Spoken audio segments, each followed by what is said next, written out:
Okay, so in the last lecture, we discussed about the complete theoretical concept of linked list and especially singly link list, right. हम लोगों ने singly link list के creation की बात की थी, insertion की बात की थी, डिलीशन की बात की थी, how to display the data of the link list, ये हम लोगों ने डिस्कस किया था, लेकिन बोर्ड पे, है ना। क्योंकि ये काफी उस समय भी काफी क्वेश्चन दिमाग में आ रहे थे कि सर ये बोर्ड पे तो काफी अच्छा लग रहा है, बॉक्सेस आपने बना दिए, लिंक लिस्ट आपने क्रिएट कर दी, बॉक्सेस आपने बना दिए, नोड आपने इंसर्ट कर दिया, but how it is possible practically. तो जैसे मैंने लास्ट टाइम भी आपको बताया था कि ये पूरा का पूरा कॉन्सेप्ट हम प्रोग्रामिंग इंप्लीमेंटेशन के साथ देखने वाले हैं यूजिंग सी लैंग्वेज। ओके, सो अब हम यहां पर आते हैं कि इस पूरी लिंक लिस्ट को हम किस तरीके से मैनेज करेंगे, कैसे एक लिंक लिस्ट को हम क्रिएट करेंगे, कैसे हम इस लिंक लिस्ट को insert, how to insert the data in link list, right.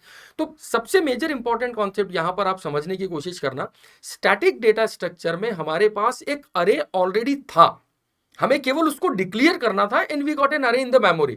तो हमने उसको स्टैक में इंप्लीमेंट कर लिया, हमने उसको क्यू में इंप्लीमेंट कर लिया, लेकिन उसके ड्रॉबैक भी हम लोगों ने देखे थे कि every time we got a full stack overflow हमने देखा था, क्यू ओवरफ्लो में कंडीशंस हमने बात की थी, राइट। तो उसी को रिजॉल्व करने के लिए हमने डायनेमिक डेटा स्ट्रक्चर की बात की थी। ओके, डायनेमिक डेटा स्ट्रक्चर जैसा हम लोगों ने डिस्कस किया था कि यहां पर आपको ओवरफ्लो वाला कोई इश्यू नहीं आएगा, नोड क्रिएशन और उसका डिलीशन दोनों हमारे हाथ में रहेगा। जैसा हमने स्टैक में प्रॉब्लम देखी थी, मैंने आपको प्रैक्टिकली भी ये चीज बताई थी कि यदि हम स्टैक से एलिमेंट को पॉप भी करते हैं, still it exist in the stack, तो ये प्रॉब्लम हमें यहां पर नहीं फेस होगी। तो ये सारा कॉन्सेप्ट अब हम प्रैक्टिकली इंप्लीमेंटेशन देखते हैं। लेकिन इसके लिए अगर मतलब जो इंपॉर्टेंटली मैं आपको बता रहा हूं कि हम फिर से स्टैक इंप्लीमेंटेशन देखेंगे, फिर से क्यू का इंप्लीमेंटेशन देखेंगे, लेकिन यूजिंग लिंक लिस्ट, राइट। तो यहां पर जो ड्रॉबैक्स हमने स्टैटिक डेटा स्ट्रक्चर में देखे थे यूजिंग अरे, वो हमें यहां पर नहीं मिलेंगे। लेकिन उसके लिए सबसे पहले इन द फर्स्ट स्टेप हमें यह देखना पड़ेगा कि हमारे पास अभी लिंक लिस्ट है नहीं। हमें सबसे पहले एक लिंक लिस्ट के बारे में, क्रिएशन के बारे में बात करना है। लिंक लिस्ट में इंसर्शन डिलीशन कैसे होता है उसका प्रैक्टिकल इंप्लीमेंटेशन देखना है। उसके बाद ही हम उस लिंक लिस्ट को स्टैक में कन्वर्ट कर पाएंगे, जिसको हम बोलेंगे स्टैक लिंक लिस्ट, जिसको हम बोलेंगे क्यू लिंक लिस्ट। तो यहां पर जो पहला कॉन्सेप्ट हमारा है वो भी स्टैक या क्यू लिंक लिस्ट का नहीं है। पहला कॉन्सेप्ट हमारा ये है कि हम ये देखें कि बॉस एक लिंक लिस्ट का क्रिएशन कैसे होता है, how we can create the link list in the memory, उसमें इंसर्शन डिलीशन डिस्प्ले कैसे होगा। तो जैसे हमने बात की थी कि यदि मुझे एक लिंक लिस्ट को क्रिएट करना है, that means I need to create a node inside the memory, और एक ऐसा नोड जिसके दो पार्ट होंगे। ओके, एक डेटा और दूसरा एड्रेस। ओके, ये हमारा नोड होगा और इसी नोड का जो कलेक्शन होगा वो हमारी लिंक लिस्ट होगी। तो ये नोड का क्रिएशन होगा कैसे, क्योंकि मेरे पास कोई ऐसा डेटा टाइप नहीं है जस्ट लाइक कि अगर मैं इंट ए लिखता हूं, है ना, हमें पता है अगर मैंने इंट ए लिख दिया दैट मींस मुझे पता है 2 बाइट की एक मेमोरी मुझे मिल जाएगी। इन सम सिस्टम इट इज 4 बाइट में भी, राइट। लेकिन ये पॉसिबल हुआ इस डेटा टाइप के कारण कि जैसे हमने लिखा int a, automatically comparable will allocate 2 byte inside the memory. यदि मैं लिखता हूं फ्लोट बी, तो मुझे पता है 4 बाइट की डेसिमल डेटा के लिए मुझे मेमोरी एलोकेशन मिल जाएगा। लेकिन इस तरीके का कोई डेटा टाइप मेरे पास नोट क्रिएशन करने के लिए नहीं है। We already have a data type like integer, character, float, double, but we don't have any data type जिसका ऐसा कुछ नाम हो कि बॉस मैंने एक नोट टाइप का वेरिएबल डिक्लेयर कर दिया, सपोज मैंने इसका नाम रख दिया नोट फर्स्ट, तो ये मेरा फर्स्ट नोट क्रिएट हो गया। इस तरीके का कोई डेटा टाइप हमारे पास अवेलेबल नहीं है, राइट। तो यदि डेटा टाइप अवेलेबल नहीं है, दैट मीन्स अब मुझे क्या करना पड़ेगा, मुझे डेटा टाइप बनाना पड़ेगा। And that is what user defined data type, हमें खुद का डेटा टाइप क्रिएट करना पड़ेगा। तो जब तक हम हमारा डेटा टाइप क्रिएट नहीं करेंगे हम नोड नहीं बना पाएंगे, राइट। तो यहां पर अब मुझे पहले यह सोचना है कि इस नोड को बनाने के लिए मैं किस डेटा टाइप को यूज करूं कि मुझे इस तरीके का कोई नोड मिल जाए। तो यदि आपने सी पढ़ा है तो आपने एक टॉपिक पढ़ा है स्ट्रक्चर, है ना। In C we know that what is structure. Structure को हम यही बोलते हैं, structure is a collection of dissimilar data type. और उसकी डेफिनेशन को थोड़ा सा और डिटेल में जाके हम बात करें तो हमने पढ़ा है structure is also called user defined data type. तो बेटा यही स्ट्रक्चर है जो हमें नोड बनाने के लिए यहां पर हमारी हेल्प करेगा। यूजिंग स्ट्रक्चर हम यहां पर इस नोड के क्रिएशन की बात करेंगे, क्योंकि स्ट्रक्चर एक ऐसा टॉपिक है सी में जिसको यूज करके आप अपने खुद के डेटा टाइप अपनी मेमोरी के हिसाब से क्रिएट कर सकते हैं। ओके, तो लेट्स स्टार्ट। देखते हैं हम कैसे स्ट्रक्चर हमारी हेल्प करेगा इस नोड को क्रिएशन करने के लिए, और कैसे हम इस नोड को क्रिएट करते हुए अपनी लिंक लिस्ट को फॉर्म करेंगे। Okay, so just wait. तो यहां पर सी एक चीज मैंने आपको स्टैक क्रिएशन के टाइम भी बताई थी कि जो मेन्यू ड्रिवन एप्लीकेशन होगी हमारी, है ना, याद है आपको मैंने कहा था स्टैक, अगर आपने शायद प्रीवियस लेक्चर नहीं देखे हैं तो आप देखिएगा, वहां पे स्टैक में हमने मेन्यू क्रिएशन पढ़ा था बहुत डिटेल में, और उससे में मैंने आपको बोला भी था कि जैसा मेन्यू हम स्टैक में बना रहे हैं, similar type of menu Q में भी इंप्लीमेंट होगा, सर्कुलर क्यू में भी इंप्लीमेंट होगा, लिंक लिस्ट में भी इंप्लीमेंटेशन होगा, केवल ऑप्शन बढ़ते जाएंगे। तो यहां पर भी हमारा जो मेन्यू ड्रिवन एप्लीकेशन होगा ऑलमोस्ट स्टैक जैसा ही होगा। ठीक है, चलो उसको अपन बाद में डिस्कस करते हैं। पहले तो हम ये फोकस करते हैं कि जिस नोड को क्रिएट करने की हम बात कर रहे हैं, वो नोड यूजिंग स्ट्रक्चर हम किस तरीके से क्रिएट करेंगे। ठीक है, तो सबसे पहला काम क्या करना है, हेडर फाइल इंक्लूजन, जो हम हमेशा सी में करते हैं, 2 header file as you know, hash include stdio.h, second hash include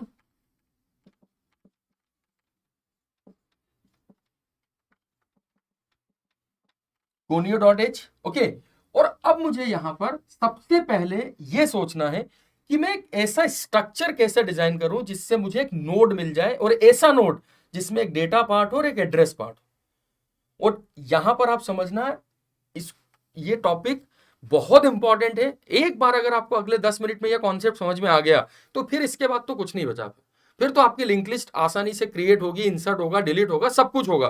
बस ये कॉन्सेप्ट को ध्यान से समझना कि मैं यहां पर नोड बनाने के लिए मैं स्ट्रक्चर को किस तरीके से डिक्लेयर कर रहे हैं, why we should declare the different data types inside in structure. तो स्ट्रक्चर का डिक्लेरेशन हम किस कीवर्ड से करते हैं, एज यू नो स्ट्रक्ट। तो हमने सबसे पहले क्या किया, एक स्ट्रक्चर हमें बनाना है। क्यों? क्योंकि मुझे नोड क्रिएट करने के लिए अपना खुद का डेटा टाइप बनाना है, क्योंकि मेरे पास ऑलरेडी ऐसा कोई डेटा टाइप अवेलेबल नहीं है। जैसे बच्चे, अगर आपको याद हो तो हमने स्टैक में क्या किया था, कुछ ऐसा लिख दिया था, integer stack of max size, याद है ना, हमने ऐसा कुछ लिखा था, integer stack of max size, जहां पर मैक्स साइज आपका एक प्री प्रोसेसर डायरेक्टिव था। इससे आपको एक स्टैक मिल गया, ऐसा हमने मान लिया कि क्योंकि ये अरे है जिसको हमने स्टैक में इंप्लीमेंट कर लिया था, राइट। तो इस यहां पर मुझे मेमोरी क्रिएशन नहीं करना पड़ा था, मेमोरी मुझे ऑलरेडी क्रिएटेड मिली थी, मैंने उस मेमोरी को स्टैक में इंप्लीमेंट किया था, राइट। लेकिन डायनेमिक डेटा स्ट्रक्चर में मेमोरी हमें पहले बनानी पड़ती, ओके, और उसी मेमोरी को क्रिएट करने के लिए हमें एक डेटा टाइप की रिक्वायरमेंट है, और वो डेटा टाइप ऑलरेडी सी में अवेलेबल नहीं है। तो सी ये बोलता है बॉस कि यदि आपको अपने खुद के डेटा टाइप क्रिएट करना है, so that is possible using structure. Okay, तो अब इस स्ट्रक्चर को हम क्रिएट कर रहे हैं, तो इसका नाम हम कोई भी कुछ भी रख सकते हैं एज यू विश, लेकिन चूंकि हम नोड बनाने के लिए स्ट्रक्चर बना रहे हैं तो हमने स्ट्रक्चर का नाम क्या रखा, नोड। तो हमने यहां पर एक स्ट्रक्चर डिक्लेयर किया नोड के नाम से। ओके, अब हमारे नोड में कितने पार्ट है, एक डेटा, ठीक है, और दूसरा address. And you know address किसी का भी होता है, सी आपने पढ़ी है अगर तो आपको पता है, एड्रेस चाहे इंटीजर का हो, फ्लोट का हो, कैरेक्टर का हो, एड्रेस हमेशा स्टोर करने वाला वेरिएबल पॉइंटर होता है। ओके, तो यहां पर ये जो एड्रेस पार्ट है, चलिए पहले डेटा की बात करते हैं।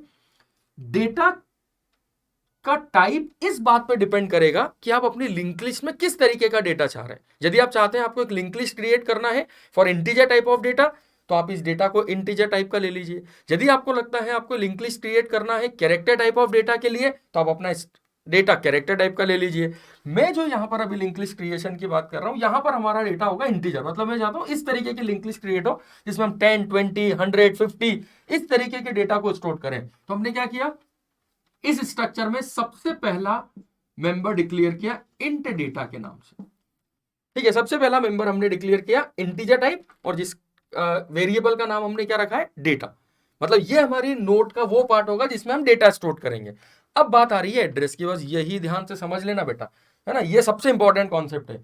ये जो एड्रेस है, नो डाउट इसको मुझे पॉइंटर टाइप का रखना है, तो चलो सबसे पहले तो ये डिसीजन हो गया कि आपका एड्रेस पॉइंटर टाइप का होगा। लेकिन ये पॉइंटर किस टाइप के एड्रेस को स्टोर करेगा, पॉइंटर है तो ये तो कंफर्म है कि एड्रेस स्टोर करेगा, लेकिन एड्रेस ऑफ विच टाइप, किस टाइप का एड्रेस। तो बच्चे समझ, ये जो एड्रेस स्टोर कर रहा है ये नेक्स्ट नोड का एड्रेस, नेक्स्ट नोड का, राइट। मतलब सपोज करो ये एड्रेसेस, देखो आप समझना, डेटा हमारे हाथ में है, डेटा क्या रखना होगा वो हम डिसाइड करेंगे, लेकिन आपको पता है एड्रेस हमारे हाथ में नहीं होता। जो भी मेमोरी एलोकेट होती है उसका एड्रेस कभी भी हमारे हाथ में नहीं होता है, क्योंकि एड्रेस एलोकेट करने का काम होता है कंपाइलर का। ओके चाहे वो नोड का एड्रेस हो, चाहे वो किसी वेरिएबल का एड्रेस हो। जैसे इसको छोड़ो, आप सबसे पहले ये समझो, सपोज करो अगर मैंने एक वेरिएबल डिक्लेयर किया इंट एक्स के नाम से, तो जैसे ही कंपाइलर इस लाइन को एग्जीक्यूट करेगा तो सबसे पहले मेमोरी में जाके क्या करेगा, एक्स के लिए 2 बाइट की मेमोरी एलोकेट करेगा। अब इसमें डेटा क्या रखना है वो मेरी चॉइस है।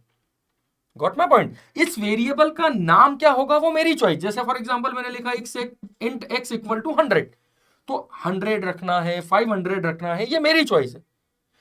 इसका नाम क्या होगा ये मेरी चॉइस है, लेकिन इसका एड्रेस क्या होगा ये मेरी चॉइस नहीं है। एड्रेस होगा ये कंफर्म है, मैं पता कर सकता हूं इसका एड्रेस क्या होगा, राइट, लेकिन एड्रेस क्या होगा ये मेरी चॉइस नहीं होगी, क्योंकि किसी भी वेरिएबल का एड्रेस असाइन करने का काम करता है कंपाइलर। ओके, तो यहां पर मैंने लिख दिया x 500। जैसे फॉर एग्जांपल आप समझो, सपोज अगर मैंने एक कॉलोनी में घर बनाया है ना, फॉर एग्जांपल अगर हम यहां पर बात करें, suppose there is an area in Indore like Sudama Nagar. Okay, अब मैंने सुदामा नगर में घर बनाया, तो घर पे ऊपर नाम भी लिखवा सकता हूं मैं, वो मेरी चॉइस है कि मुझे लिखवाना है विवेक विला, तो वो मैं लिखवा सकता हूं। मेरे घर में कितने मेंबर होंगे ये भी मेरी चॉइस, 10 होंगे, 20 होंगे, 50 होंगे, लेकिन मेरे घर के आगे एड्रेस मुझे क्या लगाना है ये मेरी चॉइस नहीं है।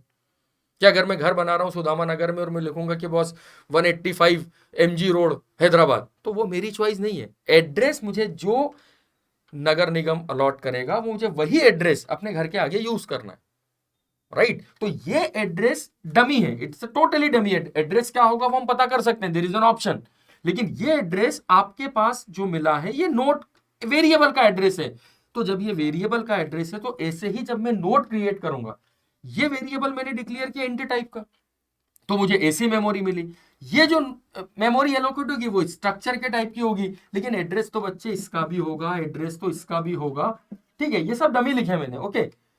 पर अब मुझे क्या करना है, जब अगला नोड मेरा बनेगा तो उसका ये एड्रेस मुझे इस वेरिएबल में असाइन करना है। Got my point? क्योंकि मुझे इन दोनों को कनेक्ट करना है ना, तो ये जो एड्रेस है वो मुझे इस पॉइंटर वेरिएबल को देना है। तो ये एड्रेस किसका है? अरे ये एड्रेस किसका है? ये जो 2019 एड्रेस है, ये 1102 एड्रेस है, ये किसका है?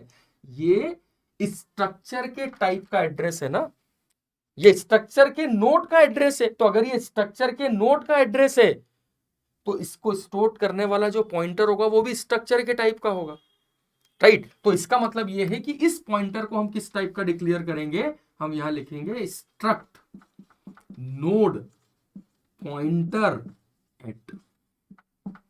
अरे क्यों लिखा समझ में आया? क्योंकि डेटा में तो आप डेटा स्टोर करोगे, और ये जो पॉइंटर है ये पॉइंटर एड्रेस स्टोर करेगा अगले नोड का। तो जो अगला नोड आप बनाओगे वो स्ट्रक्चर के टाइप का ही नोड होगा ना। जैसे ये एड्रेस अभी 1209 एक्स का है, एक्स किस टाइप का वेरिएबल है? इंट। तो इसको अगर ये एड्रेस मुझे किसी वेरिएबल p में स्टोर करना है तो सबसे पहले तो मुझे इसको पॉइंटर डिक्लेयर करना है, ठीक है। और पॉइंटर भी किस टाइप का? इंट टाइप का। अब मैं लिख सकता हूं p equal to ampersand of x, that means p contain address of x. तो इस एड्रेस को p में स्टोर करने के लिए मुझे p को पॉइंटर डिक्लेयर करना पड़ा, लेकिन किस टाइप का? इंट टाइप का। वैसे ही जब आप एक नोड बनाओगे तो नोड में आपने 2 पार्ट रखे। नोड में 2 पार्ट इसलिए रखे क्योंकि आपको एक पार्ट में अगले नोड का एड्रेस चाहिए। तो ये जो पॉइंटर होगा आपका, ये उस टाइप का होगा जिस टाइप का ये नोड है। तो ये नोड किस टाइप का है? स्ट्रक्चर के टाइप का। इसीलिए हमने इस पॉइंटर को किस टाइप का डिक्लेयर किया हुआ है? स्ट्रक्चर के टाइप का। मतलब कहने का ये कि हमारे हर नोड में 2 एड्रेस होंगे। बच्चे समझ, हमारे हर नोड के 2 एड्रेस होंगे, एक खुद का एड्रेस और एक अगले नोड का एड्रेस। एक एड्रेस इस नोड के पास खुद का होगा और एक एड्रेस इसके पास होगा अगले नोड का। तो जो खुद का एड्रेस होगा वो भी स्ट्रक्चर के टाइप का होगा, जिसको अभी हम स्टोर करेंगे आगे। पर जो अगले नोड का एड्रेस है वो भी स्ट्रक्चर के टाइप का है, इसीलिए हमने इस पॉइंटर को किस टाइप का लिया हुआ है? स्ट्रक्चर के टाइप का। ओके, तो हमने क्या किया? आई hope you guys can understand. यदि फिर भी प्रॉब्लम आ रही है आपको इसको समझने में, क्योंकि ये थोड़ा सा टिपिकल कॉन्सेप्ट है, बस ये समझ में आ गया ना आपको कि हमने डेटा क्यों लिया और स्ट्रक्चर नोड टाइप का एड्रेस क्यों लिया, पॉइंटर, तो आपको फिर सारी कहानी समझ में आ जाएगी। क्योंकि आप हर नोड जो बनाओगे वो इस साइज का बनाओगे, और जब ये साइज का नोड बनेगा तो हर नोड के एड्रेस होंगे, और हर नोड का एड्रेस मुझे प्रीवियस नोड में स्टोर करना है। तो हमारे पास एक ऐसा पॉइंटर होना चाहिए जो नेक्स्ट एड्रेस को होल्ड कर ले, and that's why we declare this pointer as an structure type. और फिर भी अगर प्रॉब्लम आती है तो let's mention in comment box, so हम लोग और इस पे आगे डिस्कस कर लेंगे, ठीक है। तो अब ये तो बात हुई हमारे स्ट्रक्चर के टाइप की, कि हमने स्ट्रक्चर में एक पॉइंटर लिया है स्ट्रक्चर नोड टाइप का, और एक वेरिएबल हमने लिया है डेटा टाइप, ठीक है। अब ये स्ट्रक्चर का हो गया मेरा डिक्लेरेशन, लेकिन अब यहां पर हमें यह सोचना है कि जो स्ट्रक्चर का हमारा पहला नोड बने ना, द फर्स्ट नोड, ठीक, तो जब ये नोड हम क्रिएट करेंगे, अभी लिखने आगे हम कोडिंग जिससे हमारा ये नोड क्रिएट होगा, जब ये नोड हम क्रिएट करेंगे तो इस नोड का कोई ना कोई एड्रेस होगा, इसका एक डेटा वाला पार्ट होगा, एक इसके पास पॉइंटर ऐड होगा, लेकिन ये पॉइंटर मैंने इसके खुद के एड्रेस को होल्ड करने के लिए नहीं लिया है, ये पॉइंटर हमने लिया है अगले नोड को एड्रेस को होल्ड करने के लिए। लेकिन जब ये लिस्ट हमारी बनेगी, तो आपको याद है हमने लास्ट लेक्चर में बात की थी, what is the definition of link list? A linked list is a collection of node in which every node is consist of two part, data part and address part. Okay. In linked list, first node is always at start position. मतलब ये जो memory create होगी, इस memory का मुझे कोई तो identifier memory में लेना पड़ेगा ना, अदरवाइज मुझे पता कैसे चलेगा कि मेरी लिस्ट स्टार्ट कहां से हो रही है। तो जब ये नोड हम क्रिएट करेंगे तो इस नोड का जो एड्रेस होगा, वो एड्रेस मुझे किसको देना है? स्टार्ट को। तो अब यहां स्टार्ट कौन होगा? इमेजिन कर सकते हो, गेस कर सकते हो, स्टार्ट कौन होगा? पॉइंटर होगा। किस टाइप का होगा? अरे वो भी स्ट्रक्चर के टाइप का होगा, लेकिन वो मुझे स्ट्रक्चर के अंदर डिक्लेयर नहीं करना है, ये स्ट्रक्चर के टाइप का पॉइंटर होगा। तो इसको हम कैसे डिक्लेयर करेंगे? इसको हम डिक्लेयर करेंगे कुछ इस तरीके से, जहां आपने स्ट्रक्चर कंप्लीट किया, यहां पर हमने लिखा स्ट्रक्ट नोड पॉइंटर स्टार्ट, ठीक है। और इसकी इनिशियल वैल्यू में रख देता हूं फिलहाल नल, ठीक है। इसकी इनिशियल वैल्यू भी नल है क्योंकि इनिशियली इसके पास कोई एड्रेस नहीं होगा। ओके, तो आप देखो, ध्यान से समझो जरा, एक स्ट्रक्चर का नोड हमने पॉइंटर लिया है स्ट्रक्चर के अंदर, क्योंकि ये मुझे हर नोड के साथ चाहिए, और ये जो मैंने लिया है, इन दोनों में डिफरेंस समझना, ये स्ट्रक्चर का मेंबर वेरिएबल है, this is a member variable of structure, है ना, ये स्ट्रक्चर का मेंबर वेरिएबल है, and this is a structured variable, ये structured variable, one is called member variable of structure, एक स्ट्रक्चर का मेंबर वेरिएबल है और स्ट्रक्चर के टाइप का वेरिएबल है, दोनों है स्ट्रक्चर के टाइप के, लेकिन ये होल्ड करेगा स्ट्रक्चर नोड का एड्रेस और ये होल्ड करेगा अगले नोड का एड्रेस, पर अगला नोड भी स्ट्रक्चर के टाइप का ही होगा, इसीलिए हमने इन दोनों को स्ट्रक्चर नोड टाइप का लिया हुआ है। क्लियर है? ओके, अब ये तो हो गया मेरा स्ट्रक्चर रेडी, मतलब ये मेरा स्ट्रक्चर रेडी है। अब मुझे इस नोड को क्रिएट करना है इस साइज का, मतलब जो मेरी मेमोरी एलोकेट है वो इस साइज की होगी, और पहला नोड होगा तो उसका नाम हम क्या रखेंगे? स्टार्ट। अब इसके बाद आपको क्या करना है? इसके बाद आपको मेन में मेनू क्रिएशन करना है। तो मेनू क्रिएशन अगर आपको याद हो, हमने बात की थी, अब मैं आपको ऑप्शन बता देता हूं कि हमारा लिंक लिस्ट का जो मेनू होगा, उस लिंक लिस्ट के मेनू में आपको क्या ऑप्शन रखना है। आपको कुछ नहीं करना है, जो अपना स्टैक वाला मेनू का कोड है ना, उस मेनू के कोड को अगर आपने सिस्टम पे टाइप किया हुआ है, जैसे स्टैक, क्यू, सर्कुलर क्यू, सब में मेनू ड्रिवन एप्लीकेशन अपने पास बनी हुई है, केवल उसको वहां से कॉपी करना है, यहां पर लाके पेस्ट करना है और ऑप्शन चेंज कर देना है। ऑप्शन में आपको बता रहा हूं कि सॉरी, लिंक लिस्ट में हमारे पास कौन कौन से ऑप्शन होंगे मेनू में। ओके, तो लिंक लिस्ट का मेनू हमारा कुछ इस तरीके से होगा, जैसे स्टैक में हमने ऊपर हेडिंग दी थी स्टैक, यहां पर हम हेडिंग देंगे लिंक लिस्ट, ठीक है। देन आफ्टर यहां पर हम ऑप्शन क्या देंगे? 1 नंबर पे इन क्रिएट, ठीक है। 2 फर्स्ट इज क्रिएट, ये ऑप्शन वहां नहीं था क्योंकि अभी हमने बात की कि first we need to create the list. Okay, second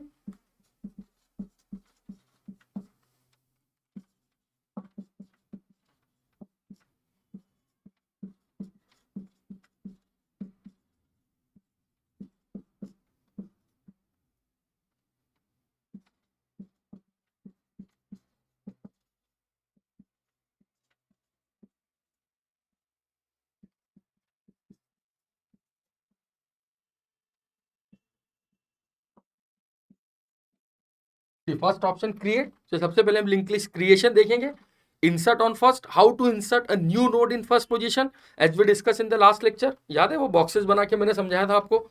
insert on last, एक नोड लास्ट में कैसे इंसर्ट होगा, थ्योरेटिकल हमने सब पढ़ा है, लास्ट लेक्चर आप देख सकते हैं. इंसर्ट ऑन मिडिल, या हम मेनू ड्रिवन बना रहे हैं. जैसे आपको स्टैक का मेनू याद है, तो स्टैक के मेनू में क्या ऑप्शन था हमारे पास, पुश, पॉप, डिस्प्ले, एग्जिट, केवल 4 ऑप्शन थे. क्यू में क्या ऑप्शन थे, insert, delete, display, exit. Circular queue में भी यही ऑप्शन थे, इंसर्ट, डिलीट, डिस्प्ले, एग्जिट. यहां पर ऑप्शन क्या होंगे, first is create the list. After creation, insert on first position, insert on last position, insert on middle position, delete from first, then delete from last,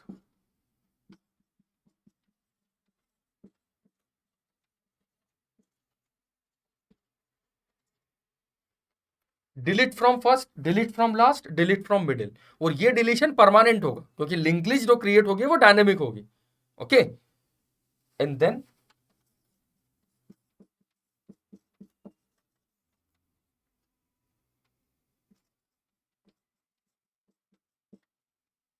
create, insert, insert on last, insert on middle, delete from first, delete from last, delete from middle, display, and last one is exit.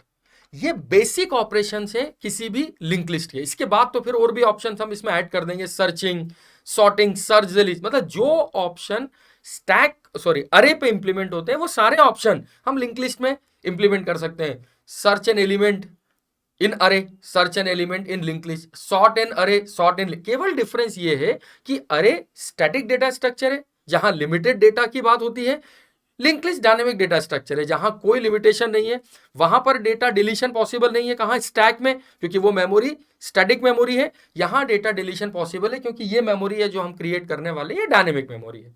Okay, तो केवल बात हो रही है static और dynamic की. तो ये होगा हमारा menu. Okay, menu driven application as we know. अब इसमें मुझे सबसे पहले बात करना है क्रिएट की. तो ये पूरा मेनू आपको कहां डिजाइन करना है, मेन में. I hope you guys can do this. Copy paste ही करना है यार, आराम से. स्टैक, क्यू, किसी भी प्रोग्राम का मेनू आप समझिए, वो लेक्चर हमने ऑलरेडी पढ़ा हुआ है. तो उसके मेनू को आपको कन्वर्ट करना है लिंक लिस्ट के मेनू में. That's it. उसको कॉपी करो, यहां पेस्ट करो और ये ऑप्शन चेंज कर दो.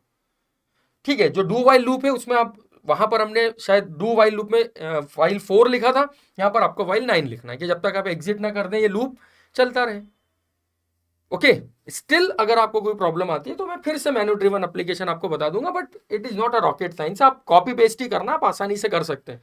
ठीक है, तो अब हमारा जो पहला कॉन्सेप्ट होगा वो होगा creation of a list. Creation की, अब लिस्ट को हम क्रिएट कैसे करेंगे, how to create a list. तो इसके बाद आपका मेन, और मेन के बाद आपको अपना ये पहला फंक्शन लिखना है क्रिएट. कि जब मैं चॉइस देख के, अगर मैं चॉइस देख के वन ऑप्शन देता हूं, so my link list will be create. मेरी लिंक लिस्ट पूरी क्रिएट होना चाहिए. ओके, तो इसके बाद मेन मेथड, मैं थोड़ा सा इसको शॉर्ट में ले रहा हूं. मेन में आपको क्या करना है, this is complete menu designing, जो भी हमने बात की. ओके, और इसके बाद हम बात करेंगे पहले फंक्शन की, and that is what, create function.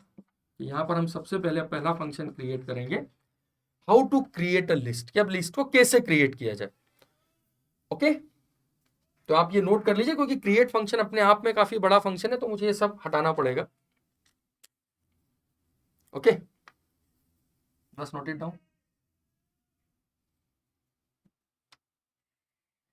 चलिए, तो अब हम आते हैं हमारे फर्स्ट फंक्शन पे. आपको कंटिन्यूशन में चलना है ना, सीक्वेंस मैंने आपको बताइए. सबसे पहले हेडर फाइल, हेडर फाइल के बाद स्ट्रक्चर डिक्लेरेशन, स्ट्रक्चर डिक्लेरेशन के बाद मेन में पूरा menu driven application, and then after आपको क्रिएट का फंक्शन डिफाइन करना है. ओके, तो अब हम यहां पर बात करते हैं how to create a list. ध्यान से समझना इसको, ठीक है, क्योंकि एक बार अगर आपको लिंक लिस्ट का क्रिएशन समझ में आ गया तो उसके बाद फिर कुछ भी नहीं है, क्योंकि सबसे मेजर फंक्शन किसी भी लिंक लिस्ट में क्रिएशन ही है. उसके बाद तो एक एक नोड इंसर्ट करना है, which is a very simple concept, right. तो अब स्ट्रक्चर हमारा रेडी है. ठीक, अब मुझे सबसे पहले क्रिएट करना है एक नोड. सबसे पहले फर्स्ट नोड, एक पहला नोड, उस पहले नोड का नाम रखना है मुझे स्टार्ट. ओके, सो यहां पर हमने क्या किया, जैसे ही सबसे पहले हमने एक वेरिएबल डिक्लेयर किया इंटीजर एन। इंटीजर एन हमने क्यों लिया, क्योंकि हम यूजर से एक डेटा स्कैन करेंगे, जो डेटा यूजर एंटर करेगा मुझे उस डेटा को लेके एक नोड क्रिएट करना है, जिसके डेटा वाले पार्ट में हम ये वैल्यू स्टोर करेंगे और एड्रेस वाले पार्ट को कोशिश करेंगे अगला नोड से अटैच करने की, अगर अगला नोड बनता है तो। Okay right. तो अभी फिलहाल जो मैंने लिखा एमएलॉक साइज ऑफ स्ट्रक्ट नोड, ध्यान से समझना है इसको ना। तो मेलॉक फंक्शन क्या करेगा, मुझे स्ट्रक्चर की साइज की एक मेमोरी एलोकेट करके दे देगा। साइज ऑफ फंक्शन ये बताता है सी में कि आपको कितनी साइज की मेमोरी, मतलब कितनी साइज फाइंड आउट करनी है। तो मैंने बोला जितनी स्ट्रक्चर की साइज है, तो स्ट्रक्चर की साइज कितनी है हमारी, जिसमें एक डेटा पार्ट है और एक एड्रेस पार्ट है ना, तो उतनी साइज की एक मेमोरी एलोकेट होगी डायनेमिक। लेकिन ये जो डायनेमिक मेमोरी एलोकेट होगी, ये डायनेमिक मेमोरी मतलब मेरा एक नोड एलोकेट होगा, समथिंग लाइक दिस। ये मेरा नोड क्रिएट होगा, है ना, जिसमें एक डेटा पार्ट होगा और एक एड्रेस पार्ट होगा, और इसका कोई ना कोई एड्रेस होगा। ओके, अभी अपने पास अगला नोड नहीं है, इसलिए अगले नोड का टेंशन नहीं लेना है। ये अब ये जो एड्रेस है, ये एड्रेस मुझे किसको असाइन करना है, अरे ये एड्रेस किसको असाइन करना है हमें, इस एड्रेस का पॉइंटर होगा स्टार्ट, जिसको ऑलरेडी हमने स्ट्रक्चर में डिक्लेयर किया हुआ है। तो इसका मतलब है जो एमएलॉक फंक्शन मेमोरी एलोकेट करेगा, वो मेमोरी मुझे किसको देना है, स्टार्ट को। तो मैंने फिलहाल अभी इसके आगे क्या लिख दिया, start equal to this, start equal to malloc size of struct node. But this statement shows an error, है ना, इसलिए ध्यान से सुनना, ये स्टेटमेंट एरर शो करेगा।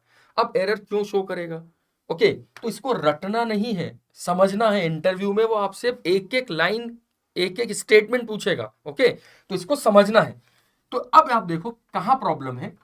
जो मेमोरी एलोकेट मेलॉक फंक्शन ने की है, तो मेलॉक फंक्शन क्या बोलता है कि बॉस यदि मैं कोई डायनेमिक मेमोरी एलोकेट करूंगा, तो मेलॉक फंक्शन हमेशा डायनेमिक मेमोरी एलोकेट करके जो पॉइंटर रिटर्न करता है उसका टाइप होता है वॉइड पॉइंटर।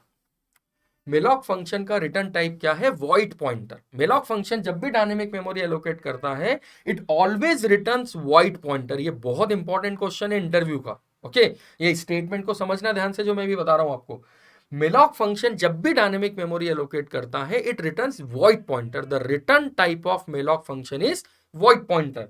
लेकिन जो मेमोरी हमें चाहिए वो किस टाइप के पॉइंटर के लिए चाहिए, स्टार्ट। स्टार्ट किस टाइप का पॉइंटर है हमारा, स्ट्रक्चर नोड टाइप का। अरे इसके ऊपर डिक्लेयर किया हमने कि स्टार्ट का टाइप क्या है हमारा, स्ट्रक्चर नोड। मेलॉक फंक्शन का रिटर्न क्या कर रहा है, वॉइड पॉइंटर। तो यहां मुझे वॉइड पॉइंटर को कन्वर्ट करना पड़ेगा इस टाइप के पॉइंटर में, जिसमें ये मेमोरी में असाइन कर रहा हूं, मतलब स्ट्रक्चर नोड टाइप के पॉइंटर में, क्योंकि स्टार्ट का टाइप हमने स्ट्रक्चर नोड रखा हुआ है, ओके। तो यहां पर जब मैं वॉइड पॉइंटर को, अच्छा ये इसलिए करना पड़ रहा है because this is not implicit type conversion. ये इम्प्लिसिट टाइप कन्वर्जन नहीं हो रहा है। इम्प्लिसिट टाइप कन्वर्जन ये होता है, आपने लिखा int x इक्वल टू 10.12, तो आपको पता है automatically this 10.12 will converts into int। मतलब मुझे अगर मैं इसके बाद x की वैल्यू प्रिंट करूंगा, तो मुझे पता मुझे आउटपुट क्या मिलने वाला है ना। I hope you guys understand 10।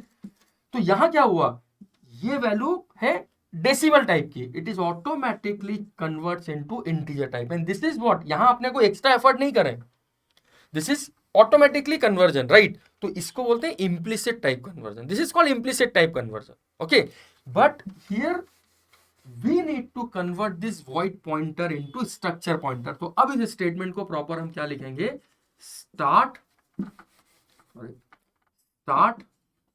Equal to struct node pointer, ठीक है। Start equal to struct node pointer malloc size of struct node. तो क्या किया हमने, समझना, हमने मेलॉक फंक्शन से जो पॉइंटर रिटर्न हुआ है उसको टाइपकास्ट किया है स्ट्रक्चर टाइप का पॉइंटर में, क्योंकि हमारा स्टार्ट जो है वो स्ट्रक्चर नोड टाइप का पॉइंटर है। तो ये जो कन्वर्जन है, जहां वॉइड पॉइंटर को हम एक्सप्लिसिटली कन्वर्ट कर रहे हैं स्ट्रक्चर नोड टाइप के पॉइंटर में, this is called explicit typecasting. One of the most important question of interview, what is explicit typecasting, what is implicit type conversion, okay. So this is an example of explicit typecasting, where here we are actually, the thing is again I am repeating, malloc function जब dynamic memory allocate करता है तो ये return करता है void pointer, हमारा pointer start जो है वो स्ट्रक्चर के टाइप का पॉइंटर है, तो हमने वॉइड पॉइंटर को कन्वर्ट कर दिया किसमें, स्ट्रक्चर के टाइप के पॉइंटर में। And this is what explicit type casting concept, ये एक्सप्लिसिट टाइप कास्टिंग है। ओके, तो जैसे ही कंपाइलर इस लाइन को एग्जीक्यूट करेगा, एक मिनट, 1 2, हाँ ठीक है 1 2, ओके ओके, कंपाइलर जैसे ही इस लाइन को एग्जीक्यूट करेगा, कंपाइलर क्या करेगा, आपके लिए मेमोरी में एक नोड क्रिएट करेगा जिसमें दो पार्ट होंगे, डेटा और एड्रेस। और ये जो एड्रेस है 1012, जो अभी हम डमी एड्रेस मान के चल रहे हैं, ये किसको असाइन कर देगा, स्टार्ट को। तो ये आपका पहला नोड अभी क्रिएट हुआ है, लेकिन ये अभी एम्प्टी है, ना भी इसके डेटा के पास कुछ है, ना भी इसके एड्रेस के पास कुछ है। ओके, तो this is how we create the node. ये एक लाइन आपका नोड क्रिएट कर देगी, लेकिन होता क्या है, जनरली बच्चे इसको रट लेते हैं, start equal to struct node star malloc size of struct node, right. रटना नहीं है, वो आपसे पूछेगा why you should write this statement, या आपने क्यों लिखा है, what is size of function, what is malloc function, why we are using this struct node pointer statement here. तो आपको बताना पड़ेगा मेलॉग इज अ फंक्शन वो allocates dynamic memory, size of is a function जो ये बताता है कितनी साइज की मेमोरी एलोकेट करना है। मेलॉग फंक्शन जब डायनेमिक मेमोरी एलोकेट करता है तो उसका रिटर्न टाइप है वॉइड पॉइंटर। वॉइड पॉइंटर को हमने कन्वर्ट किया स्ट्रक्चर नोड टाइप के पॉइंटर में और असाइन कर दिया किससे, स्टार्ट को। This is what the complete statement, right. तो इससे मेरा नोड तो रेडी हो गया, लेकिन अब इस नोड में मुझे डेटा में क्या रखना है, एन। तो ये दोनों है, डेटा और पॉइंटर, ये दोनों आपके स्ट्रक्चर के मेंबर वेरिएबल है। स्टार्ट आपका स्ट्रक्चर के टाइप का वेरिएबल है, लेकिन पॉइंटर है। ओके, तो यदि आपने थोड़ा सा डेटा स्ट्रक्चर पढ़ा, सॉरी थोड़ा सा अगर आपको स्ट्रक्चर का कॉन्सेप्ट पता हो, तो आपको पता है स्ट्रक्चर, अगर मान लो ये आपका स्ट्रक्चर है, मान लो स्ट्रक्चर एनीथिंग स्ट्रक्चर है, मान लो एम्प्लॉय के नाम से, ओके। और यदि मान लो इसमें कुछ वेरिएबल है, इंटीजर एम्प्लॉय नंबर है सपोज, या कैरेक्टर है employ name suppose, okay. This is suppose, अरे मैं आपको कॉन्सेप्ट बता रहा हूँ जो मैं यहाँ पर अभी इंप्लीमेंट करने वाला हूँ। अब अगर मुझे एम्प्लॉय में ये डेटा एक्सेस करना है, तो आपको पता है हाउ वी कैन एक्सेस, यहाँ पर हम लिखते हैं स्ट्रक्ट एम्प्लॉय ई। तो इस ई के थ्रू हम इस ईएमपी नंबर को कैसे एक्सेस करते हैं, डॉट लगा के, है ना, something like this, we are using E dot EMPNO, E dot EMP name. जब भी आपको स्ट्रक्चर के डेटा मेंबर को एक्सेस करना है स्ट्रक्चर के वेरिएबल के साथ, तो देयर आर टू ऑप्शन। एक तो हम यूज करते हैं dot, this dot instance of operator बोलते हैं इसे हम, राइट, या हम यूज करते हैं समटाइम्स एरो। लेकिन एरो कब, यदि आपका ये वेरिएबल पॉइंटर टाइप का है तब। यदि ये वेरिएबल पॉइंटर है, स्ट्रक्चर का वेरिएबल अगर पॉइंटर टाइप का होता है, तो स्ट्रक्चर के मेंबर को एक्सेस करने का तरीका होता है स्ट्रक्चर वेरिएबल का नाम एरो। अब क्वेश्चन आता है सर ये एरो सिस्टम पे कैसे बनाएंगे हम, ओके। तो it's very simple, minus and greater than का साइन, आपको माइनस का साइन लगाना है और आपको ग्रेटर देन का साइन लगाना है, okay. This is what arrow operator. So there are two operator which we are going to use to access the data member of structure using structured variable. One is dot, second is arrow. तो आप मुझे बताएं इन दोनों में से यहां हम क्या यूज करेंगे, मुझे भी तो इन दोनों को एक्सेस करना है ना, राइट।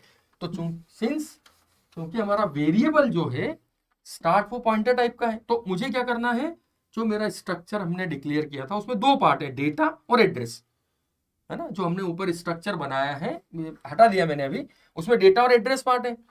स्टार्ट हमारा स्ट्रक्चर के टाइप का वेरिएबल है, तो हमने क्या लिखा है यहाँ पे, स्टार्ट के डेटा वाले पार्ट में मुझे क्या असाइन करना है, एन। तो हमने क्या लिखा, start arrow data equal to n. Arrow इसलिए क्योंकि हमारा स्टार्ट जो है वो पॉइंटर है, राइट। तो हमने क्या लिखा, start of data equal to N. इसको कैसे पढ़ेंगे हम, start of data equal to N, और you can say that N assigns to start of data. तो स्टार्ट के डेटा वाले पार्ट में कौन आ गया, एन। सपोज एन की वैल्यू है 10, तो 10 आ गया। अब इस एड्रेस वाले पार्ट में क्या रखना है, तो अभी हमारे पास अगला नोड नहीं है, वो तो बनेगा, है ना, जब आगे हम कंटिन्यूशन पूछेंगे तब अगला नोड बनेगा। तो फिलहाल हमने स्टार्ट के एड्रेस में क्या असाइन कर दिया, इसलिए अदरवाइज उसके पास गार्बेज वैल्यू होगी, ओके। और हमेशा गार्बेज को हम प्रोग्रामिंग से अवॉइड करते हैं, तो हमने क्या लिख दिया, start of address equals to null. तो डेटा में आ गया एन, एड्रेस में आ गया null. This is what the first node creation. ये आपका पहला नोड क्रिएट हो गया, ये हमने फर्स्ट नोड क्रिएट कर लिया, ठीक है। सबसे पहले क्या किया, यूजर से डेटा स्कैन किया, ऑलरेडी स्ट्रक्चर हम डिक्लेयर कर चुके हैं, फर्स्ट नोड हमने क्रिएट किया, फर्स्ट नोड क्रिएट करने के बाद हमने बता दिया स्टार्ट के डेटा में n असाइन करना है, स्टार्ट के एड्रेस में null असाइन करना है। This is what the first node creation done. अब इसके बाद ये पहला नोड तो बन गया मेरा, अब इसके बाद मुझे नेक्स्ट नोड क्रिएट करना है या नहीं करना है। ओके मतलब ओके आई डू हियर, ये मेरा फर्स्ट नोड क्रिएट हुआ, मान लो ये एड्रेस है, डेटा में आ गया 10, एड्रेस में आ गया नल, ठीक है। पहले नोड का नाम हो गया हमारा स्टार्ट। अब मुझे क्रिएट करना है नेक्स्ट नोड, लेकिन अब हर बार यूजर से मतलब अब ऐसे तो मल्टीपल नोड आपके बनते जाएंगे। ओके तो अब नेक्स्ट नोड क्रिएट करना है, उसको लिस्ट से अटैच करना है, नेक्स्ट नोड क्रिएट करना है, लिस्ट से अटैच करना है। ओके तो अब इस नेक्स्ट नोड को क्रिएट करने के लिए हमने, अच्छा यहां पर मैं भी एक स्टेटमेंट और लिखने वाला हूं, इसको मैं समझाता हूं बाद में। जो स्ट्रक्चर हमने डिक्लेयर किया ना, उस स्ट्रक्चर में जहां पर हमने लिखा था, इसको थोड़ा सा एक बार मैं फिर से स्ट्रक्चर बनाता हूं। तो ऑलरेडी हमने लिखा था स्ट्रक्ट नोड, जहां पर हमने दो लिए थे, एक डेटा पार्ट और एक एड्रेस पार्ट। फिर हमने लिखा था स्ट्रक्ट नोड पॉइंटर स्टार्ट, है ना, जिसकी इनिशियल वैल्यू हमने नल रखी थी। अरे ये ठीक इसके ऊपर मेन के अबव द मेन हमने ये स्टेटमेंट लिखा है। यहीं पर आपको अब नेक्स्ट जितने भी पॉइंटर, मैं एक बार ये बात बता देता हूं, नेक्स्ट टाइम आप इसी को यहां डिक्लेयर कर देना ना। मतलब अब मुझे जितने भी पॉइंटर्स की रिक्वायरमेंट होगी, जैसे अभी तो हमने एक पॉइंटर डिक्लेयर किया स्टार्ट, अभी मुझे और भी पॉइंटर चाहिए होंगे। लाइक नए नोड के लिए हमें पॉइंटर चाहिए होगा, ट्रैवर्सिंग के लिए हमें पॉइंटर चाहिए होगा। तो आप हमेशा जब भी कोई पॉइंटर मैं यहां पर यूज करूंगा, उसको डिक्लेयर कहां पे करना है आपको, ठीक स्टार्ट के आगे। जैसे मुझे अभी एक पॉइंटर की रिक्वायरमेंट है, टेम्परेरी पॉइंटर, तो हमने क्या किया, एक पॉइंटर और डिक्लेयर किया टेम्प। अब इसके बाद आपको नेक्स्ट पॉइंटर डिक्लेयर करते जाना है जब भी आप उसको यहां यूज करें, है ना, डिक्लेयर जरूर करना, otherwise it shows an error. Okay तो अब ये टेम्परेरी पॉइंटर मुझे क्यों चाहिए, क्योंकि मैं ये चाहता हूं, अभी इसका एक्सप्लेनेशन मैं आपको आगे बताऊंगा। अभी मैं चाहता हूं जहां मेरा स्टार्ट है, ठीक है, जहां मेरा स्टार्ट पॉइंटर रखा हुआ है, मुझे स्टार्ट को कभी भी डिस्टर्ब नहीं करना है, स्टार्ट हमेशा यही रहेगा। तो अभी मुझे हो सकता है आगे के प्रोग्रामिंग के लिए स्टार्ट के रिक्वायरमेंट हो, स्टार्ट को मूव करना पड़े, बट जैसे मैंने आपको बोला स्टार्ट को मूव नहीं कर सकते, क्योंकि पहले नोड पे स्टार्ट फिक्स होगा, start can not be move from their position. Okay तो हम क्या करते हैं, जहां स्टार्ट है वहां पर फिलहाल एक पॉइंटर असाइन कर देते हैं टेम्प। जहां आपका स्टार्ट है वहां पर हमने एक पॉइंटर असाइन कर दिया टेम्प। तो कैसे किया, जैसे ही हमारा ये पहला नोड बना, हमने लिख दिया स्टार्ट असाइंस टू टेम्प। मतलब जो भी स्टार्ट के पास वैल्यू है वो टेम्प में आ जाए। तो स्टार्ट की वैल्यू क्या है, 1102, अरे एड्रेस है ना वो वैल्यू, मतलब एड्रेस, तो स्टार्ट 1102 पे है, वहीं पर कौन आ गया, टेम्प। अभी क्यों लिया इसको वो मैं आपको आगे एक्सप्लेन करता हूं, क्योंकि इसकी रिक्वायरमेंट मुझे अभी नेक्स्ट नोड के टाइम आएगी। ओके तो ये मेरा फर्स्ट नोड क्रिएट हो गया, जहां मेरा फर्स्ट नोड था वहां पर कौन आ गया, temp. Now I need to create a new node. अब मुझे नया नोड क्रिएट करना है, दिस वन। सपोज इसका एड्रेस मैं आपको फिर से बोल रहा हूं, एड्रेस में भी डमी, ठीक है, एड्रेस अपना डमी होगा। ये जो एड्रेस है हमारा 1212, अब इस नए वाले नोड का नाम मैं स्टार्ट तो नहीं रख सकता ना, क्योंकि स्टार्ट ऑलरेडी आपका फर्स्ट नोड है। तो यहां पर इस नोड का नाम क्या रखेंगे हम, न्यू। न्यू, लेकिन ध्यान रखना न्यू जो है वो ऑलरेडी सी और सी प्लस प्लस में कीवर्ड है ना। जैसे हम सी में यूज करते हैं malloc function, C plus plus में यूज करते हैं न्यू। और हमें पढ़ा है कि जो भी रिजर्व वर्ड होते हैं उनको हम एज अ आइडेंटिफायर यूज नहीं कर सकते हैं, है ना। तो न्यू इज अ कीवर्ड। तो आपको एक पॉइंटर चाहिए, कहां डिक्लेयर करोगे इसको, अरे वहीं पे स्टार्ट टेम्प, लेकिन इसका नाम न्यू ना रख के आप इसका नाम रख दो न्यू वन। न्यू वन इसलिए क्योंकि new is already A keyword. तो अगर आप टर्बो सी प्लस प्लस में कोड लिखेंगे तो ये प्रॉब्लम क्रिएट करेगा। ओके तो इसीलिए इस नए वाले पॉइंटर का नाम आपको क्या रखना है, न्यू वन। कहां डिक्लेयर करना है, जहां पर आपने स्टार्ट और टेम्प डिक्लेयर किया था वहीं उसकी उसी के आगे कॉमा लगा के आपको, जहां आपने लिखा था पॉइंटर टेम्प, अभी उसी के आगे कॉमा लगा के लिखना है पॉइंटर न्यू वन, है ना, वो स्ट्रक्चर में। ओके तो ये एक और स्ट्रक्चर के टाइप का वेरिएबल मुझे लेना पड़ा न्यू वन। क्यों, because I need to create a new node, क्योंकि मुझे नया नोड क्रिएट करना है। ओके अब इस नए नोड को क्रिएट करने के लिए, लेकिन ये नया नोड कब क्रिएट करना है, यदि यूजर आगे कंटिन्यूशन बोलता है तो हमने क्या किया, पहला नोड क्रिएट किया, इसको रेडी किया, डेटा में n असाइन कर दिया, एड्रेस में नल असाइन कर दिया, टेम्परेरी पॉइंटर रख दिया। फिर यूजर से हमने पूछा print f want to continue, है ना। यदि यूजर यस बोलेगा तो नया नोड बनाएंगे, ओके। लेकिन ये जो वांट टू कंटिन्यू है, ये यूजर हाँ या ना में बोलेगा, यस और नो, तो हमने एक कैरेक्टर वेरिएबल लिया, कैरेक्टर चॉइस के नाम से, ठीक है, want to continue, and then हमने लिख दिया, इसको मैं जनरली सी एच लेते हैं, बहुत छोटा वेरिएबल है, c h equal to get c h e. Get c h e एक फंक्शन है which is use to get a character, इसकी जगह आप स्कैनफ परसेंटेज सी भी यूज कर सकते हैं, ओके। तो हमने क्या लिख दिया, c h equal to get c h ई।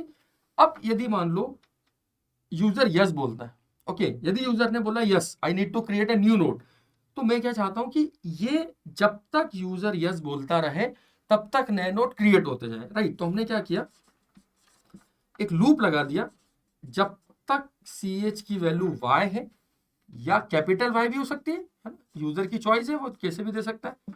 यदि यूजर y चॉइस एंटर करता है स्मॉल या कैपिटल में, ओके, तो यदि यूजर ने बोला yes I want to create a new node, तो अब मुझे नया नोड बनाना है, तो नया नोड बनाने के लिए फिर से मुझे यूजर से नया एलिमेंट लेना पड़ेगा। हमने क्या किया, printf enter next element, enter next element. आप इसको कंटिन्यूशन में पूरा चलते रहिए, क्योंकि हो सकता है बीच में थोड़ा सा कंफ्यूजन भी हो। जब पूरा लिंक लिस्ट का कोड हम लिख देंगे ना, तब जब ये फ्लो में चलेगा पूरा प्रोग्राम, तब आपको और बेटरली समझ में आएगा, है ना। अभी जितना समझ में आ रहा है दैट इज ओके, ठीक है। अभी हो सकता है कि कुछ पॉइंट आपको कंफ्यूज कर रहा हूं कि सर ये क्यों लिखा। एक बार पूरा प्रोग्राम फ्लो में जब चलेगा ना, then you guys can automatically understand, don't worry about that. पहला नोड हमारा क्रिएट हुआ, हमने पूछा यूजर से यस, उसने बोला, तो अब हमने क्या किया, फिर से एक और नया एलिमेंट स्कैन किया, स्कैन है percentage d comma ampersand of n, okay. अब ये जो एन है, इस एन के लिए मुझे फिर एक नया नोड क्रिएट करना है, I need to create a new node. तो मैं यहां से थोड़ा सा कोड यहां लिखता हूं, okay, because there is a limited space we have. तो ये जो एन है, अब इसके लिए मुझे नया नोड क्रिएट करना है, तो नया नोड जो मेरा क्रिएट होगा, उस नए नोड का नाम भी मुझे क्या रखना है, यहां पर देखो आप, ये अपना स्टार्ट है ना, ये एड्रेस अपना स्टार्ट के पास है, ये अपना डेटा पार्ट है, डेटा में ऑलरेडी 10 है, एड्रेस के पास अपना नल है। अब मैं चाहता हूं मेरा नया नोड क्रिएट हो, ये स्टार्ट है जहां पर, वहां पर ऑलरेडी हम किसको असाइन कर चुके हैं, टेम्प को। ये हमारा क्रिएशन हो चुका है। अब यूजर अगर यस बोलता है, तो I need to create again a new node. तो हमने क्या लिखा, same line, new one equal to struct node star malloc size of struct node, same nothing is change. जो आपने स्टार्ट को क्रिएट करने के लिए स्टेटमेंट लिखा था, वही स्टेटमेंट मैंने फिर से एक नए नोड को क्रिएट करने के लिए लिखा, दिस इज द सेम, केवल पॉइंटर हमने चेंज कर दिया न्यू वन, क्योंकि अब जो नया नोड बनेगा उसका नाम मुझे न्यू वन रखना है, ओके। तो हमने फिर से क्या लिखा, new one equal to struct node star malloc size of struct node, okay, and one more bracket, one malloc size of struct node. I think यहाँ पर भी ओके, malloc हमने ब्रैकेट क्लोज किया है, ओके। मैंने यहाँ पर एक एक्स्ट्रा, ये ऑप्शन है, अगर आप चाहें तो भी ठीक है, malloc size of struct node to bracket close malloc size of, okay, ठीक है। मैंने यहाँ पर इसको भी एक ब्रैकेट में ले लिया था, if you want you can, otherwise कोई जरूरी नहीं है, it's not a syntax error, ठीक है, दिस ओके। तो ये मेरा नया नोड क्रिएट हुआ। अब इस नए नोड को पहले हम रेडी कर लेते हैं, है ना। ये नया नोड तो बन गया आपका, this is what your new node, ये बन गया। इसके भी दो पार्ट है, एक डेटा,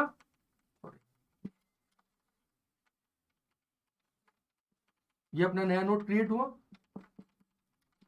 नाम है इसका न्यू वन, ओके। इसके भी दो पार्ट है, one is data part and second is address part. इसको रेडी कर ले, तो हमने क्या लिखा, new one of data equals to n, है ना, जो एन आपने यूजर से स्कैन किया था, this one, new one of data equal to n, and new one of address equal to null. हमेशा जब भी नया नोड बनाओ, पहले एड्रेस में नल असाइन करो, बाद में सोचेंगे किसको किसके साथ कनेक्ट करना है, ओके। तो अब हमने क्या बोला, ये हमारा नया नोड डेटा, नए डेटा के साथ नया नोड क्रिएट हो गया, new one of data equal to n, मतलब यहां पर आ गया, सपोज डेटा मैंने दिया 20, न्यू1 के एड्रेस में नल, तो अभी इसके एड्रेस वाले पार्ट में फिलहाल क्या है, नल। अभी ये दोनों नोड मेमोरी में दो अलग अलग लोकेशन पे क्रिएटेड है, क्योंकि एड्रेस हम ये मान के चल रहे हैं, मेमोरी एड्रेस क्या होगा even we don't know, right. तो अभी आपका डेटा पार्ट 10 के साथ असाइन है पहले नोड का, डेटा पार्ट 20 के साथ असाइन है सेकंड नोड का, दोनों के एड्रेस में नल है। फर्स्ट वाला नोड 1102 एड्रेस के साथ है, सेकंड वाला नोड 1110 एड्रेस के साथ है। ये हमने डमी एड्रेसेस लिए, again I am telling you, okay. पहले नोड पे पॉइंटर रखा हुआ है टेम्प, स्टार्ट को हमें चेंज नहीं करना है, वो हमेशा फिक्स होगा फर्स्ट पोजीशन पे। नया नोड जो आपका बना उसका नाम हमने रखा है न्यू1। अब ये सोचना है इन दोनों नोड को कैसे आपस में कनेक्ट किया जाए, क्योंकि हमने लिंक लिस्ट की डेफिनेशन क्या दी है, कलेक्शन ऑफ नोड। तो केवल नोड बना के नहीं छोड़ना है, वो लिस्ट तभी होगी जब वो नोड आपस में कनेक्टेड होंगे। तो अब इस दोनों नोड को अगर मुझे आपस में कनेक्ट करना है तो ध्यान रखना स्टार्ट को हम कभी डिस्टर्ब नहीं करेंगे, इसीलिए हमने एक टेम्परेरी पॉइंटर लिया हुआ है for performing this type of operation, जो आपके एक्स्ट्रा ऑपरेशन है, जो आपको लिस्ट क्रिएशन इंसर्शन के लिए यूज में आएंगे, ओके। तो अब देखो करना क्या है, इसको समझना। करना मुझे ये है कि मुझे टेम्प के एड्रेस में न्यू1 को असाइन करना है। अरे ये जो एड्रेस है, ये एड्रेस मुझे इसको देना है, किसको, एड्रेस वाले पार्ट को, है ना, ये हमने डिस्कस किया था। तो ये एड्रेस किसको देना है, टेम्प का जो एड्रेस पार्ट है। तो हमने क्या लिखा है यहाँ पे, टेम्प के एड्रेस में कौन आ जाए, न्यू1, राइट। टेम्प के एड्रेस में न्यू1 मतलब यहां कौन आ गया, 1110। जैसे ही इस पॉइंटर को, जो कि नोड का मेंबर है, पॉइंटर एड्रेस को 1110 मिला, ये इसको पॉइंट करना स्टार्ट कर देगा, मतलब ये दोनों नोड आपस में कनेक्ट हो गए, ओके। अब मुझे हो सकता है अगला नोड बनाना पड़े, राइट। तो मैं ये बार बार कोड नहीं लिखूंगा, कोड यही वाला रिपीटेशन होगा।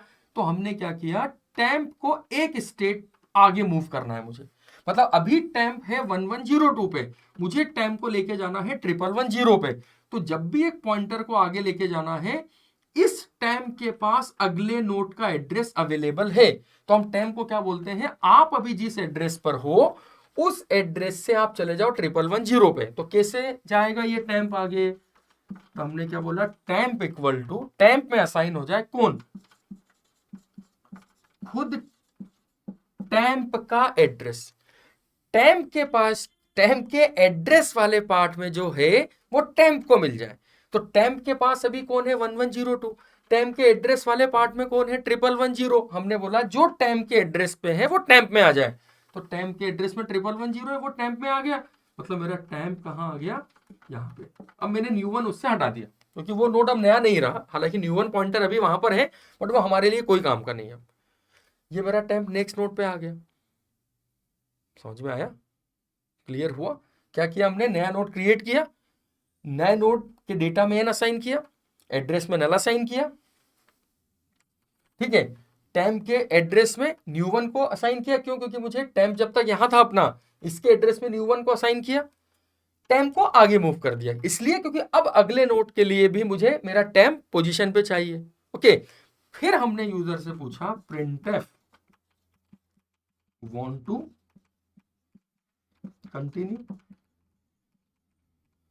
कंटिन्यू, हमने फिर से यूजर से पूछा want to कंटिन्यू,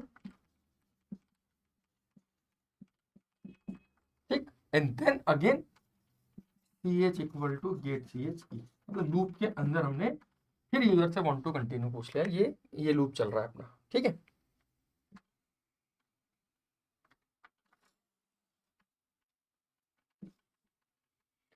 और ये क्रिएट का फंक्शन का करली ब्रैकेट क्लोज, ये है आपका create function, this is what your create function.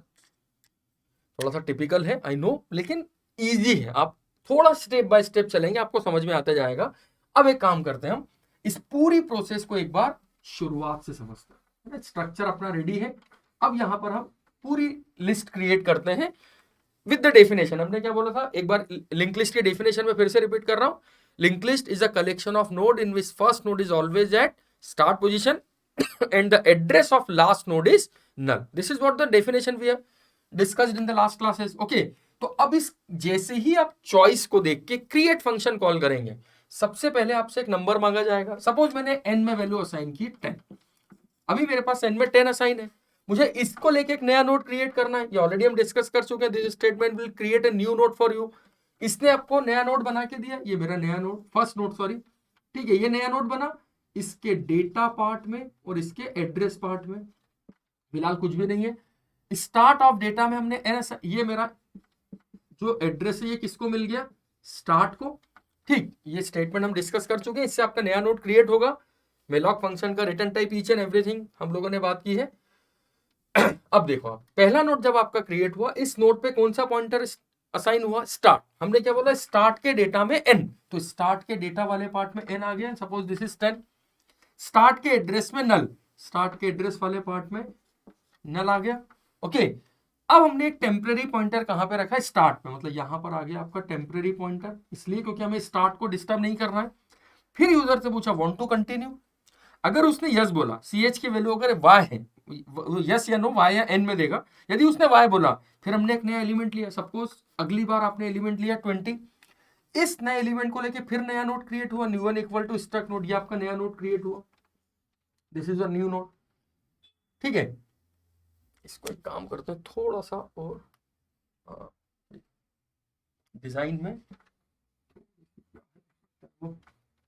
Board पे आपको प्रॉपर नहीं दिख रहा हो, मे बी पॉसिबल, तो मैं यहाँ लेता हूँ, है ना, ये पहला नोड स्टार्ट टाइम,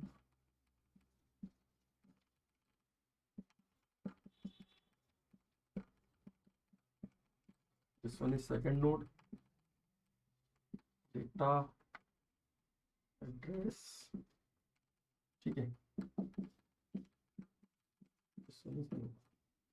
ये आपका नया नोड क्रिएट हुआ, न्यू वन के डेटा में n, यदि यूजर यस बोलता है, यदि उसने यस बोला, आपने फिर एक एलिमेंट लिया, नया नोड क्रिएट किया, न्यू वन के डेटा में n असाइन किया, मतलब यहां आ गया आपका 20, न्यू वन के एड्रेस में नल, यहां पर आ गया आपका नल।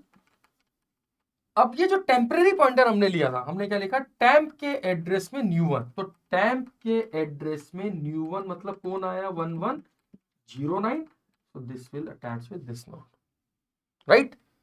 Temp equal to temp of address, तो आपका टैम्प जो है वो कहां चला गया, जो टैम्प के एड्रेस में वैल्यू है, तो टैम्प के एड्रेस में क्या है, 1109, ये असाइन हो गई टैम्प को, मतलब आपका टैम्प जो है वो एक स्टेप आगे चला गया।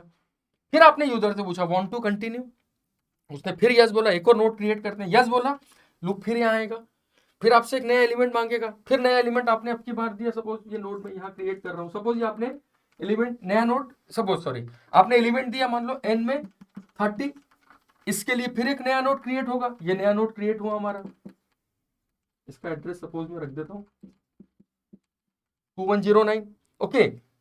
ये न्यू वन के डेटा में n, so this is 30, new one के एड्रेस में नल, दिस इज नल,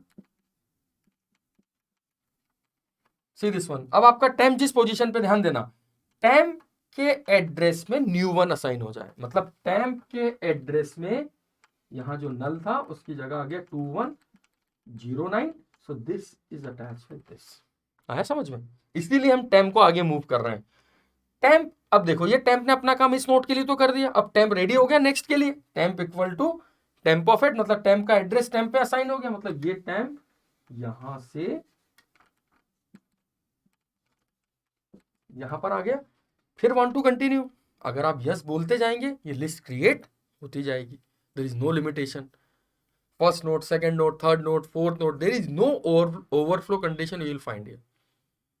आप यस बोलते जाइए, लिस्ट क्रिएट होती जाएगी, आपने फिर से यस बोला, again your application will create a new node, फिर से नया नोड क्रिएट होगा, फिर नए नोड के क्रिएशन के बाद डेटा एलिमेंट सेट होगा, फिर वो आपसे पूछेगा वांट टू कंटिन्यू, मतलब ये this is what the dynamic memory allocation, क्योंकि यहां पर ये नोड हम क्रिएट कर रहे हैं, और अगर हम क्रिएट कर रहे हैं यूजिंग एमएलऑक फंक्शन, तो इसको रिमूव भी हम करेंगे यूजिंग फ्री फंक्शन, कब, जब इसके डिलीशन वाले फंक्शन पे हम आएंगे। तो यहां पर हमें सबसे पहले लिस्ट क्रिएट करना है, एंड देन आफ्टर सोचेंगे कि इसको स्टैक में कैसे कन्वर्ट करना है, इसको क्यू में कैसे कन्वर्ट करना है, इसमें सर्चिंग कैसे होगी, इसमें इंसर्शन कैसे होगा, इसमें डिलीशन कैसे होगा। सो this is one of the most important function of link list, creation, ठीक है। तो क्रिएशन का function, I hope you guys can understand कि हमने क्रिएट फंक्शन को किस तरीके से लिखा है और इसमें कौन सी स्टेप में हमने क्या प्रोसेस फॉलो की, ठीक है। सो this is all about create function. अगर कोई डाउट आता है तो आप कमेंट बॉक्स में कमेंट कर सकते हैं, सो आई कैन और the team will resolve your problem. Okay, next lecture में हम बात करेंगे, तो अभी हमने क्रिएट की बात की, नेक्स्ट लेक्चर में हम बात करेंगे how to display the list, है ना, एलिमेंट्स को कैसे डिस्प्ले किया जाए। जब आप एक लिंक लिस्ट क्रिएट कर लेंगे तो ऑब्वियसली बात है क्रिएट के बाद आपको एलिमेंट डिस्प्ले भी करना होंगे, ठीक है। तो नेक्स्ट जो टॉपिक हमारा होगा उसमें हम बात करेंगे how to display the element of link list. फिर हम आएंगे insert on first, insert on middle, insert on last. सब पर पहला क्वेश्चन मेरा ये है कि आप पहले एक बार क्रिएट को बहुत अच्छे से समझ लें, क्योंकि उसके बाद तो फिर सारे फंक्शन बड़े ईजी हैं। यहाँ पर आपको बस ये पॉइंटर का मूवमेंट समझना है, कौन सा पॉइंटर हमने क्यों लिया, क्यों इसको डिक्लेयर किया, क्या टैम्प है, कौन U1 है, कौन स्टार्ट है। ओके, तो आप एक बार क्रिएट वाले फंक्शन को अच्छे से समझ लें, then after we will discuss about display, insert, वो फिर एक साथ हम कर लेंगे, insert first, insert middle, insert last, display, delete, all this things. Okay, so I hope you guys can enjoy this lecture. Thank you so much.